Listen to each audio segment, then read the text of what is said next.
O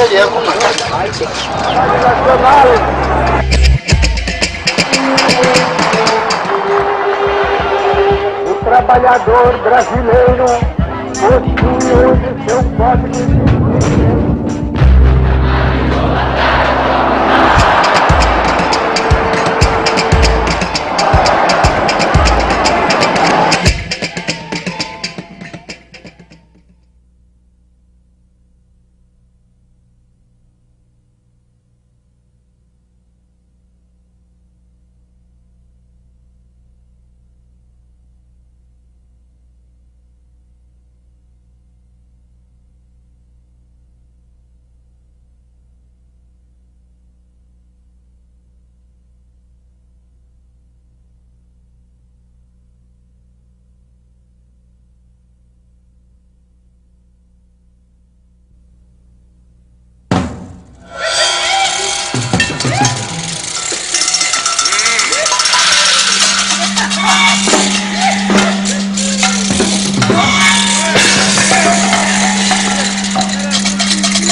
Existem razões de ordem econômica, razões de ordem política que estão entrelaçadas e explicam o movimento militar de 1964.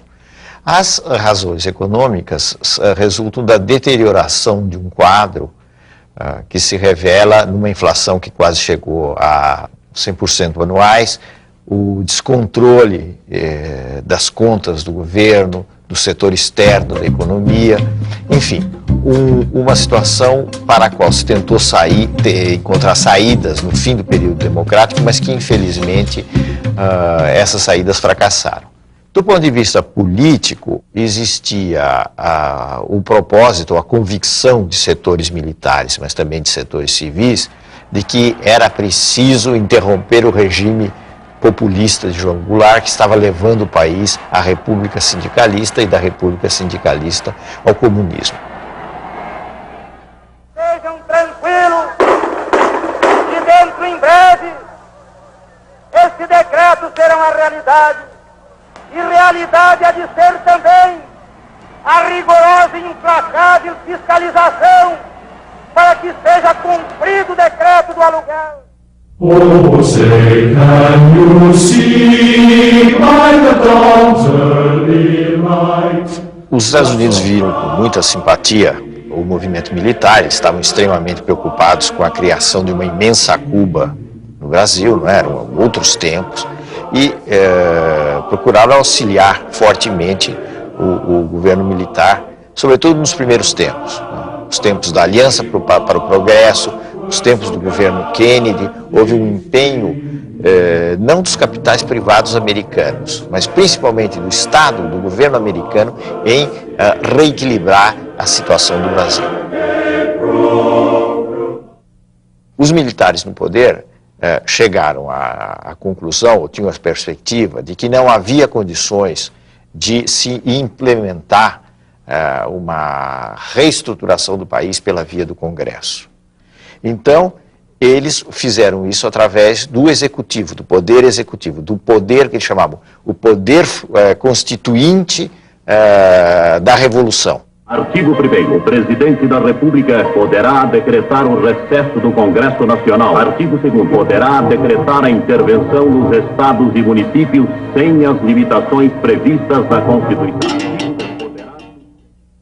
E isso era feito através dos atos institucionais, que estabeleceram uma série de medidas, caçaram pessoas, caçaram mandato de deputados, aposentaram funcionários públicos, extinguiram partidos políticos.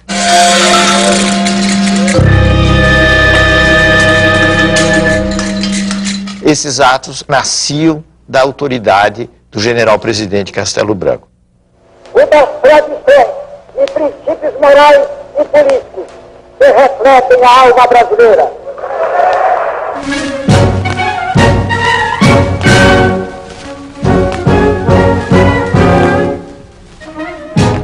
Para se entender o governo Castelo Branco, é preciso compreender que os militares não eram um bloco homogêneo. Eles estavam juntos naquela perspectiva de derrubar o governo João Goulart, que eles consideravam um governo que estava levando o país para o caos.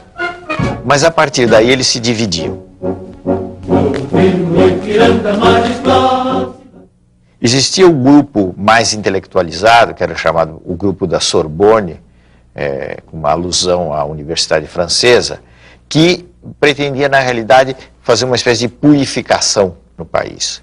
Isto é, a ideia era eliminar a corrupção, eliminar os populistas, os comunistas, e, feita essa limpeza, se esperava, num horizonte relativamente próximo, a reinstauração de um regime democrático baseado na ordem. Essa era a linha da turma chamada da Sorbonne. Oposta a ela estava a chamada linha dura, que acreditava que estávamos diante de uma ameaça muito grande, o país vivia uma ameaça muito grande comunista, que a democracia era incompatível com os tempos que nós estávamos vivendo.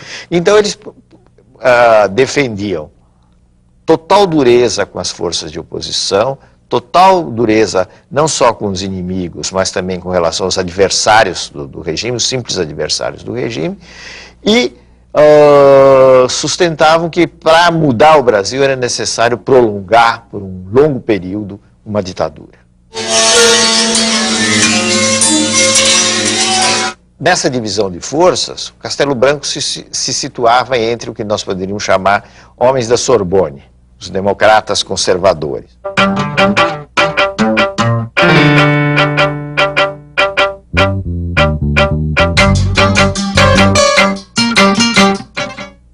Houve uma pressão muito grande da linha dura sobre o Castelo Branco, no sentido de que era preciso reformular esse sistema partidário, que não era possível manter aqueles partidos existentes, porque senão a revolução, apesar dos atos institucionais, etc., começaria a perder força, porque seria derrotada nas eleições.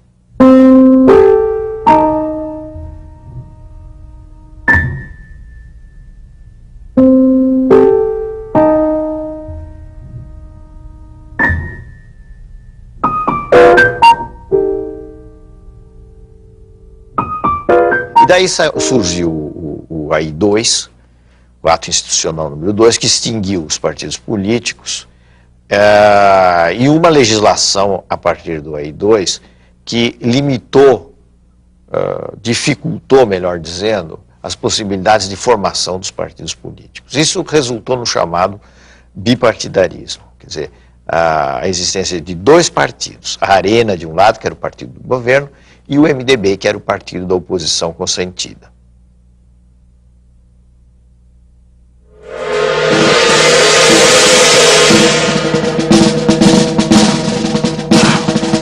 Os militares consideravam que havia duas forças em choque no mundo. De um lado a União Soviética, do outro os Estados Unidos. A União Soviética estava promovendo o que eles chamavam de avanço da guerra revolucionária.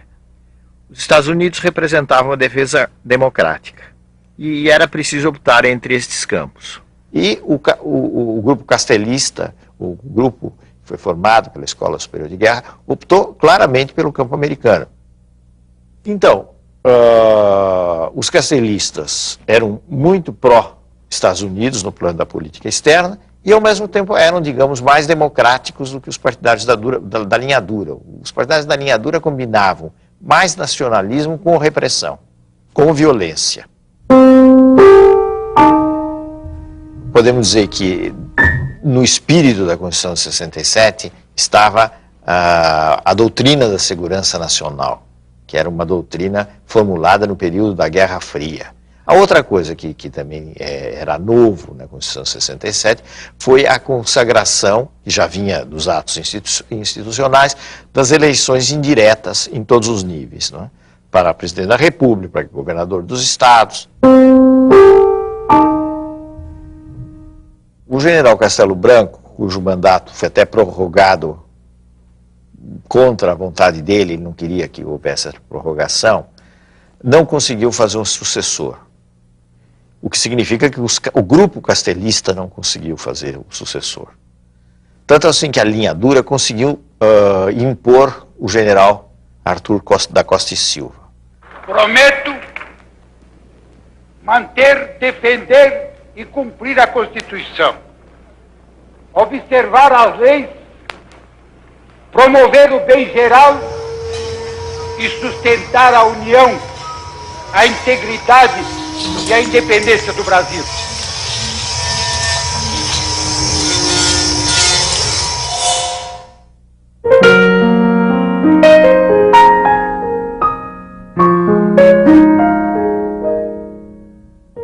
O ano de 1968 foi um ano muito especial no mundo inteiro.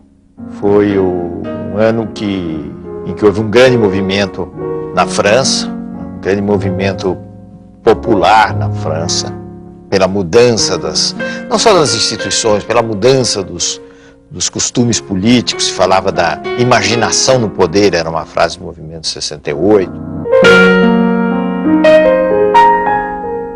Então, 68 foi um ano que, se não mudou o mundo, pelo menos sacudiu o mundo em todos os planos. No plano da economia, mas eu diria que principalmente no plano da cultura.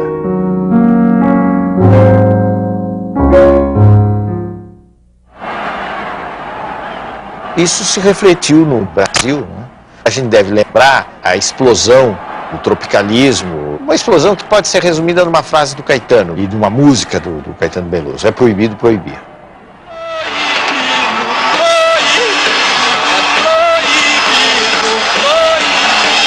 Mas é isso que é a juventude que diz que quer tomar o poder.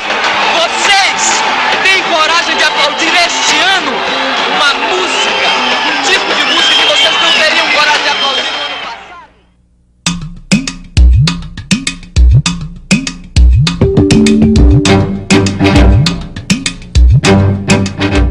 Aquele clima de 68 redundou numa série de movimentos de classe média, a famosa passeata dos 100 mil no Rio de Janeiro, passeata pela democratização após a morte de um estudante, o Edson Luiz. Esta mobilização que caracterizou o ano de 1968 e a convicção ideológica de que qualquer abertura redundava em desordem, entre aspas. Então era preciso endurecer, era preciso fechar, era preciso usar de poderes excepcionais, né, no combate à subversão. Isso é que explica em grande medida esse ato, o AI-5, que foi baixado, digamos assim, lá de cima para o comum dos mortais. O AI-5 estabeleceu de novo uma série de medidas excepcionais que a Constituição de 67 havia suspenso. Então voltaram as cassações, voltou um fechamento político em geral. E o que é importante no AI-5 também é o fato de que todo esse fechamento foi feito sem prazo. Quer dizer, o AI-5 veio para ficar. É como se dissesse, o AI-5 dura, o AI-5 era um produto da linha dura, o AI-5 dura enquanto for necessário.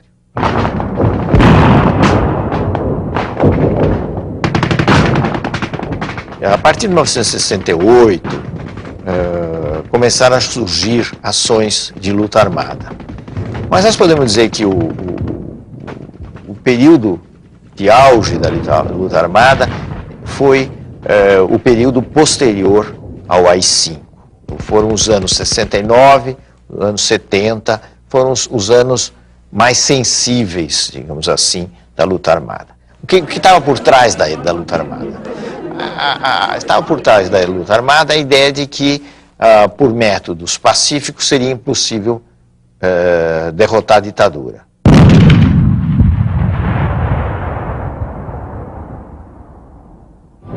As organizações de luta armada foram várias.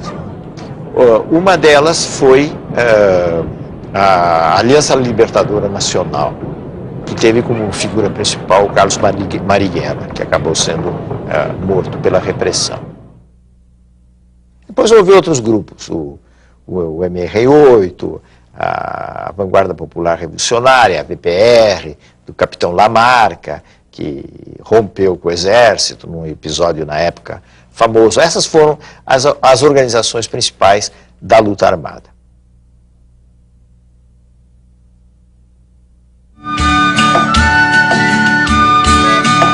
essa ideia da luta armada foi muito influenciada pelo clima existente na época, não é? E pelo êxito da Revolução Cubana, porque a Revolução Cubana realmente representou alguma coisa de espantosa. O regime militar desencadeou uma repressão muito violenta, feroz sobre esses grupos e que atingiu, inclusive, setores da sociedade que não estavam integrados nesse grupo. Quer dizer, quando se fala em tortura no regime militar, a gente deve lembrar que só em 68 a tortura se tornou sistemática em todo o país, como um instrumento político.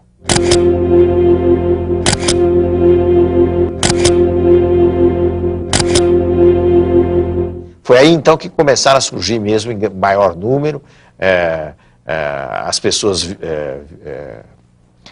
violentadas, sacrificadas, mortas na tortura, e foi aí que o regime militar apresentou a sua face mais obscura.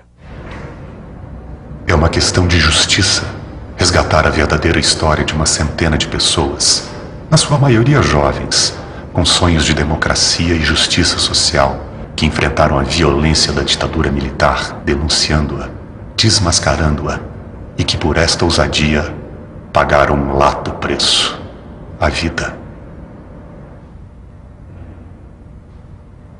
Este processo não é só importante pelo resgate histórico, mas sobretudo na formação da consciência das novas gerações, de que tortura é crime, e que esta prática criminosa e covarde tem que ser condenada e abolida do nosso país.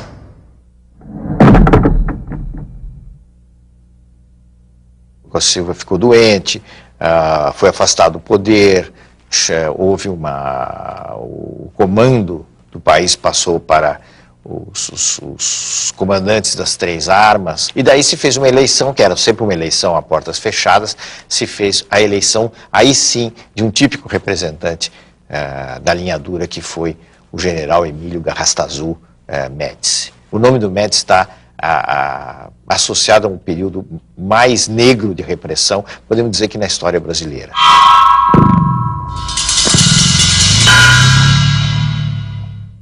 Morto é aquele que tem certidão de óbito e um túmulo.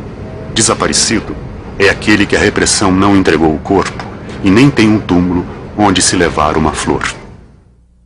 Eduardo Collier Filho, pernambucano, estudante de Direito, desaparecido.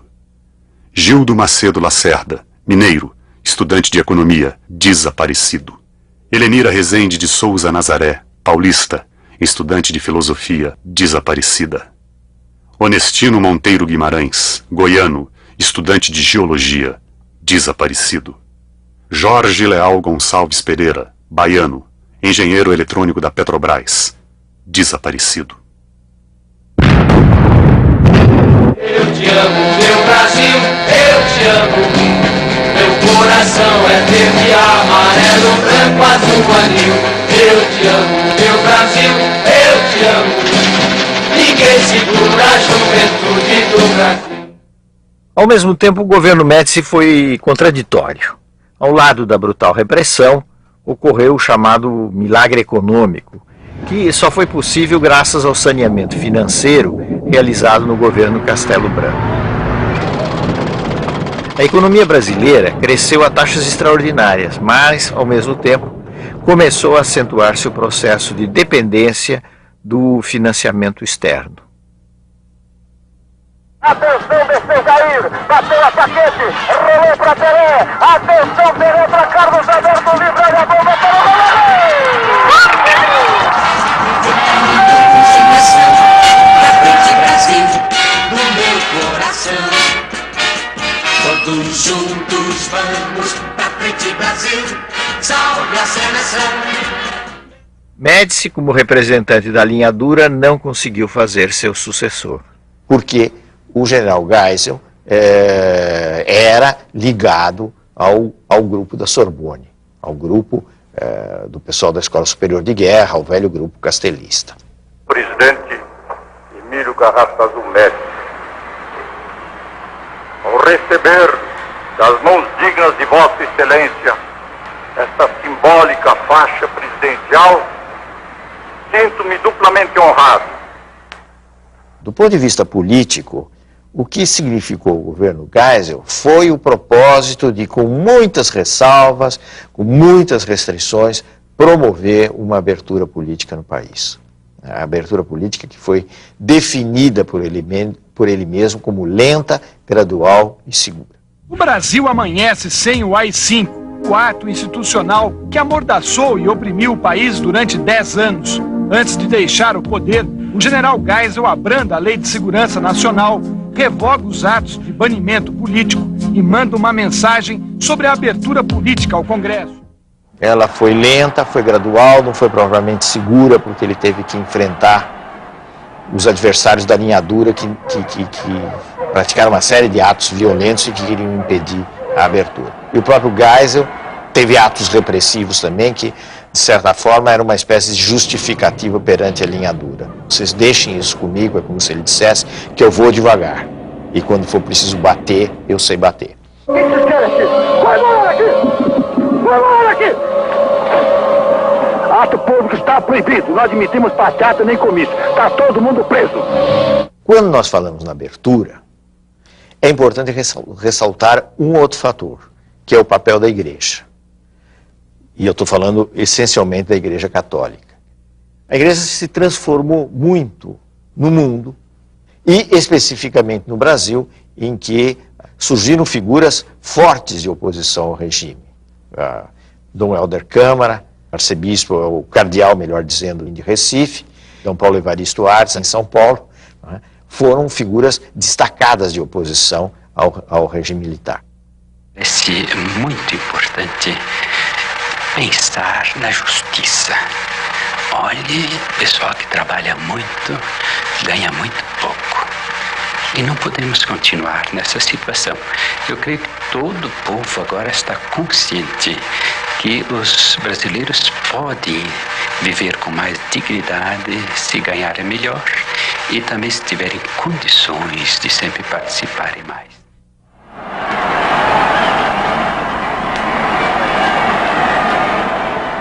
A grande novidade, vamos dizer assim, social dos anos 70 foi a explosão dos movimentos grevistas por reivindicações, várias reivindicações, mas sobretudo reivindicações salariais, que caracterizaram os anos 78, 79, especialmente nessa região do ABC, em que se destacaram alguns dirigentes, mas o principal foi o Lula. Nos grandes centros urbanos sentem o mesmo problema que os trabalhadores dos países mais desenvolvidos sentem, eles terão que brigar e será irreversível essa briga, e os patrões terão que entender. O último presidente militar foi o general Figueiredo, João Batista Figueiredo. Essa sucessão do Geisel para o Figueiredo representou uma exceção, praticamente, na mudança, na substituição de nomes, porque o Geisel conseguiu fazer o seu sucessor.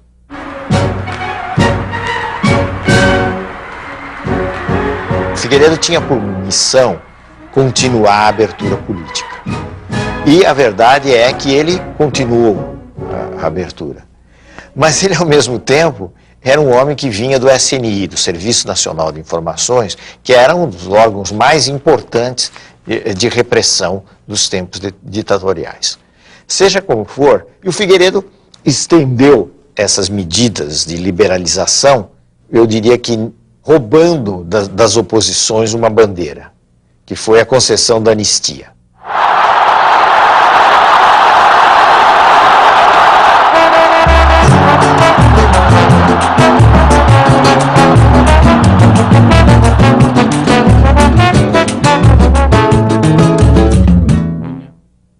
Um dos aspectos importantes do governo Figueiredo foi o fim do bipartidarismo.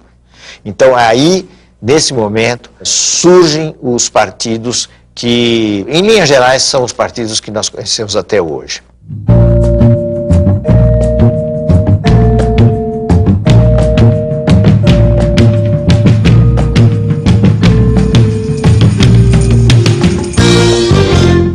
Um dos movimentos sociais, sociopolíticos, vamos dizer assim, mais importantes dos anos 80, durante o processo da abertura, foi o movimento do ano de 1984, que ficou conhecido como o movimento das diretas já.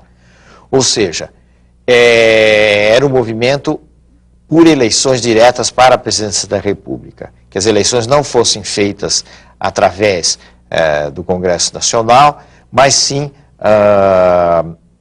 através de o voto direto, como nós temos hoje. O movimento foi um movimento extremamente interessante, extremamente importante como mobilização, e que resultou numa grande decepção, porque no Congresso a eleição direta passou, vamos dizer assim, mas não teve os votos suficientes, porque ele precisava do que se chama um quórum especial de votos, né, para ser aprovada. Então, a derrota das diretas representou para muita gente uma frustração muito grande. As manifestações pelas diretas começam a se confundir com comícios de apoio à eleição indireta de Tancredo Neves pelo Colégio Eleitoral. A eleição de Tancredo Neves pelo Colégio Eleitoral simboliza o fim do regime autoritário e desperta grandes esperanças no povo brasileiro. Sua doença, seguida de uma morte inesperada, comoveu todo o país. Tancredo não chegou a tomar posse e, dessa forma, o vice-presidente José Sarney assumiu o poder. Era o início dos tempos democráticos.